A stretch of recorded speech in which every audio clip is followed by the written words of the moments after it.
Washington Times straw poll is more than a tradition each year. It's the perfect barometer of the conservative movement. And thanks to the great work that Tony Fabrizio's firm does, it also has an uncanny knack of predicting who is rising into the top echelons of the conservative power. So without further ado, let me bring Tony to the podium to explain what you told us and who won the straw poll. Thank you. Thank you, Al. Thank you, Larry. Thank you, Al. Thank you all. This is the 28th year that we've done the straw poll for CPAC. It's a long time, and congratulations to all of you, because from the first one we did, we could fit everybody watching the straw poll results in one small room. Now we couldn't do that today if we had to, with so many of you participating. This year, as in past years with the straw poll, we had the straw poll began being taken on Thursday morning at 7 o'clock when registration opened, and the straw poll was supposed to close at 1 o'clock today, but actually we kept it open a half hour later, till 1:30. And this year we had 2,459 people participate in the straw poll, which is actually slightly more than we saw 4 years ago at this time for the CPAC straw poll. So give yourselves a nice round of applause for participating. We had respondents from every one of the 50 states in the United States, and only registrants could vote. They were the only people, as all of you have on your badges, you have little codes and you have instructions on how to do it. And boy, how's it changed from going from doing it by paper and putting in ballot boxes to now where everybody can do it on their iPads and their iPhones and at the kiosks throughout. So it makes it easier.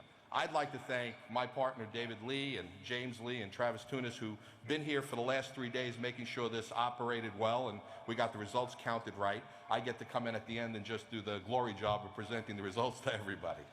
Well, without further ado, let's look at some of the results from the CPAC straw poll.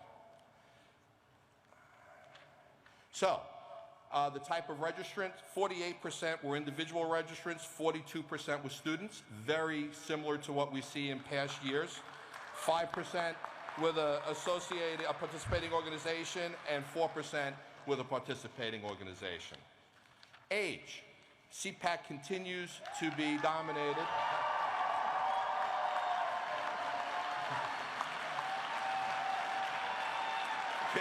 Continues to be dominated by young people, as almost 1 in 2 of the participants in the straw poll was between the ages of 18 and 25. However, we had 1/3 of them that were between the ages of 26 and 55, and 20% that were over the age of 55.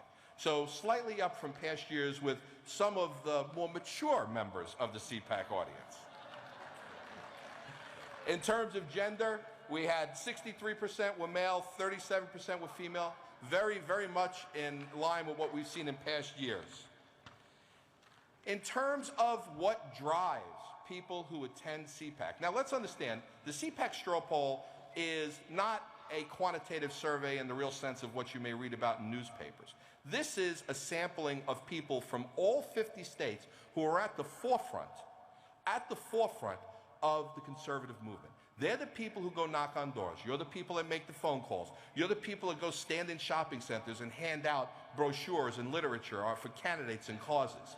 So this is representative of what you, the front line, think. Not every conservative, but the activists, the ones that are at the front line. And here you see that more than 3 in 4 of you say that the most important, your ideology is driven by individual freedom and reducing the size and scope of government and its intrusion into individual citizens' lives. And by the way, that number has been consistent now for the past several years. When we look at one of our favorite people in Washington, only kidding, you can see we did a little time chart here and went back and looked at how President Obama had fared with CPAC respondents in the past. And as you can see, back in 2012, there were actually 19% of the people that said they approved of the job he was doing. Well, today, in 2014, it is virtually unanimous that everyone disapproves of the job he is doing. Although, Although I do have a question. Do we allow the media to vote? Because 2% said that they approve of the job he's doing. No, not the Washington Times. I wasn't talking about you, Larry. But more troubling for our friends down on Capitol Hill is look at the ratings the Republicans in Congress get.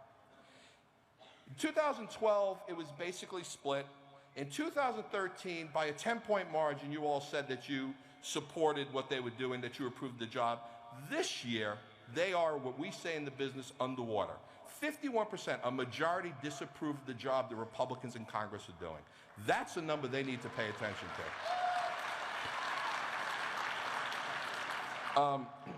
How do you think we should fix the budget deficit? Shock and surprise. 78% said cut spending. Oh, the slide didn't go? Oh, sorry, I went backwards. Sorry. I pressed the wrong button. 78% said cut spending.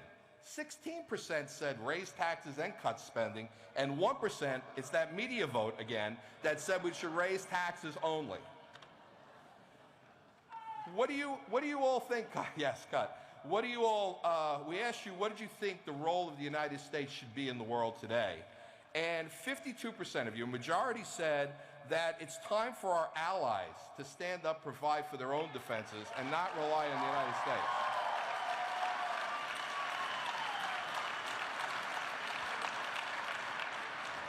I'm sure this one will be an even bigger favorite. Our friends over at the NSA, if the Republicans on Capitol Hill need to get a message, the people at the NSA need to read this one real closely.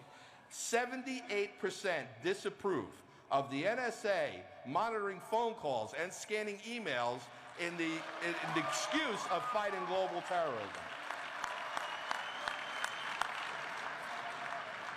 This next slide, I think, is going to be a little bit of a surprise to everybody and an evolution. We asked the question about your view on marijuana, whether it should be legalized for recreational purposes, legalized to use for medical marijuana. I'm going to switch it. I'm building to it. Give me a chance. Going to show a little leg here. Or whether we should keep it illegal or, keep it illegal, just illegal. And as you can see, a plurality said that we should legalize it for recreational and medical use. 21% said it should be for medical use, and 31% said it should be illegal. Now, I know you're going to say that we had almost half of the people who were young that did that. But I will tell you, I looked at the numbers by the different age groups. And with the exception of the participants who were over the age of 65, every age group had a majority in combination of legalized, either for recreational or medicinal purposes combined, that gave it a majority. So it wasn't just the youngsters.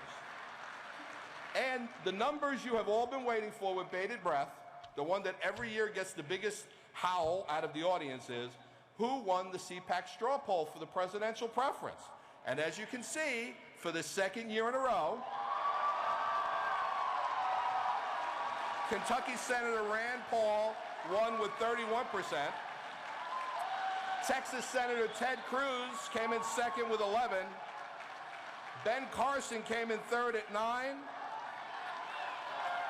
Governor Christie came in at 8. Governor Walker came in at 7. Senator Santorum, former Senator Santorum at 7, and Florida Senator Marco Rubio at 6. There were 25 people on the list. Not everybody scored more than 1%, so a lot of them in the other, and we had a whole slew of write-ins, but none of those write-ins, and they ranged everywhere from Jeb Bush to, believe it or not, Calvin Coolidge is making a comeback. But not all of them scored beyond 1%, so we clumped them all together. But again, thank you for participating. Look forward to next year for an even greater response next year. Thank you, Tony.